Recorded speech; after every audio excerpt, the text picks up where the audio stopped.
அனைவருக்கும் வணக்கம். Biology Tamil Nadu channel சார்பாக உங்களை அன்புடன் வரவேற்கிறோம். இன்றைக்கி நம்ம என்ன பார்க்க போகிறோம் அப்படின்னா, ஒன் வீடியோ ஒன் கொஸ்டின் அப்படிங்கிற ஒரு தலைப்பில் நிறைய காணொலிகள் பயாலஜி ரிலேட்டடாக எம்சிபிஎஸ் பார்த்துட்டு வந்துட்டு இருக்கிறோம். அந்த ஒரு சில கொஸ்டின் நம்பர் 96 நாம் சந்திக்கிறோம். இது ஒரு மேட்ச் த ஃபாலோயிங். இது எந்த லெசன் அப்படிங்கிறத நீங்கள் கெஸ் பண்ணியிருப்பீங்க. உங்களுடைய மாலிகுலர் ஜெனடிக்ஸ் அப்படின்னு சொல்லிட்டு உங்களுடைய ஸ்டேட் போர்ட் ஜுவாலஜியில் இருக்குது. At the same time molecular basis of inheritance அப்படின்னு சொல்லிட்டு உங்களுடைய சிபிஎஸ்சியில் இருக்குது 12th ஸ்டாண்டர்ட் பயாலஜியில். ஸோ அதில் ஆர்என்ஏ பாலிமரேஸ் 3, ஆக்சுவலாக ஆர்என்ஏ பாலிமரேஸ் 1, 2, 3 இந்த மூணுமே வந்து டிரான்ஸ்கிரிப்ஷன் அப்படிங்கிற ஒரு ப்ராசஸ், படியெடுத்தல் அப்படிங்கிற ஒரு ப்ராசஸில் இன்வால்வ் ஆகுது அப்படிங்கிறது உங்களுக்கு நல்லாவே தெரியும்.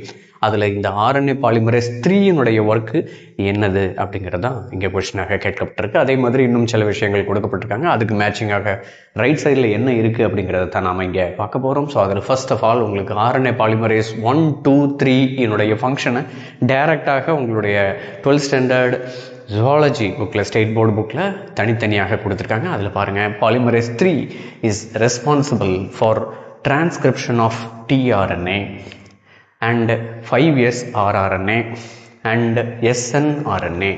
snRNA அப்படிங்கிறது ஸ்மால் நியூக்ளியர் ஆர்என்ஏ, சிறிய உட்கரு சார்ந்த ஆர்என்ஏ அப்படின்னு அர்த்தம். அதுதான் snRNA தமிழாக்கம். ஸோ அப்போ பாலிமரேஸ் 3 ஒர்க் என்னது அப்படிங்கிறத ரொம்ப தெளிவாக உங்களுடைய ஸ்டேட் போர்டு ஜுவாலஜி புக்கில் நம்ம பார்க்குறோம்.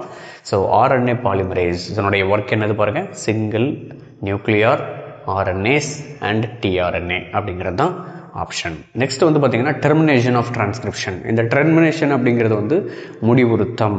எதனுடைய முடிவுறுத்தம்? டிரான்ஸ்கிரிப்ஷன், படியெடுத்தலினுடைய முடிவுறுத்தம். அதற்கு என்னது தேவைப்படுது அப்படின்னு பார்த்தீங்கன்னாக்க 2 ஃபேக்டர் உண்டு. இனிஷியேஷனுக்கு வந்து பார்த்தீங்க அப்படின்னா சிக்மா ஃபேக்டர் அப்படிம்பாங்க. டெர்மினேஷனுக்கு பார்த்தீங்கன்னா ரோ ஃபேக்டர் அப்படின்னு சொல்லி சொல்லுவாங்க.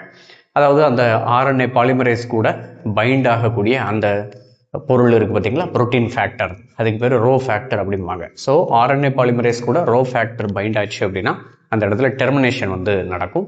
அதே மாதிரி சிக்மா ஃபேக்டர் எடுத்தீங்க அப்படின்னா இந்த இருக்குது பாருங்கள், சிக்மா ஃபேக்டர் எலாங்கேஷனுக்கு முன்னாடி ஸ்டெப்பில் சிக்மா ஃபேக்டர் ஜாயினாக இருந்துச்சு அப்படின்னாக்கா அது இனிஷியேஷன், தொடங்கி வைத்தல் அப்படிங்கிற ஒரு ப்ராசஸை ஸ்டார்ட் பண்ணுது. ஸோ அப்போ நமக்கு கேட்டிருக்கிறது என்னது அப்படின்னு பார்த்தீங்கன்னா, டெர்மினேஷன் ஃபேக்டருக்கு ரெஸ்பான்சிபிள் யார் அப்படின்னா இந்த ரோ ஃபேக்டர். நெக்ஸ்ட் வந்து ஸ்ப்ளைசிங் ஆஃப் எக்ஸான்ஸ். இது வந்து உங்களுக்கு நல்லாவே தெரியும். நம்ம யூகேரியாட்டில் இருக்கக்கூடிய டிஎன்ஏ வந்து டிரான்ஸ்கிரைப் ஆகி, அதாவது படியெடுத்தல் நிகழ்வுக்கு அப்புறம் எம்ஆர்என்ஏவாக மாற்றப்படும் பொழுது அதில் எக்ஸான்கள் முழுவதுமாக சேர்க்கப்பட்டு வரும். இன்ட்ரான்கள் எல்லாமே வந்து அதில் நீக்கப்படக்கூடிய அந்த ப்ராசஸ் தான் வந்து ஸ்ப்ளைசிங் ஆஃப் எக்ஸான்ஸ் அப்படின்னு சொல்லி நாம் சொல்வோம். அப்போ இந்த ஸ்ப்ளைசிங் ஆஃப் எக்ஸான்ஸுக்கு ரெஸ்பான்சிபிள் யார் அப்படின்னா இந்த snRNPs அப்படின்னு நம்ம சொல்லுவோம். இதுவுமே வந்து small nuclear ribo nucleic proteins, சரிங்களா? ஸோ அதுதான் வந்து it is responsible for splicing. இயைத்தல் அப்படின்னு சொல்லி தமிழில் நீங்கள் படிச்சிருப்பீங்கள, அதனுடைய ஆங்கிலம் தான் ஸ்ப்ளைசிங். ஸோ அப்போ அந்த இயைத்தல் உறுப்புக்கு தேவைப்படக்கூடியது தான் இந்த snRNPs அப்படிங்கிறது. நெக்ஸ்ட் டாட்டா பாக்ஸ் அப்படிங்கிறது TATA, தயமின் அடினைன் அப்படின்னு சொல்லிட்டு தொடர்ச்சியாக சில சீக்வன்சஸ் வந்து டிஎன்ஏல இருக்கும். அந்த சீக்வன்ஸ் எதற்காக செயல்படுகிறது அப்படின்னு நீங்கள் பார்த்தீங்க அப்படின்னா, they are acting as a promoter, முன்னியக்கியாக அது செயல்படுகிறது. Promoter has 80 rich regions called TATA box. இந்த டாட்டா பாக்ஸினுடைய இன்னொரு பேர் தான் கோல்ட்பர்க் ஹாக்னஸ் பாக்ஸ் அப்படின்னு நம்ம சொல்லுவோம்.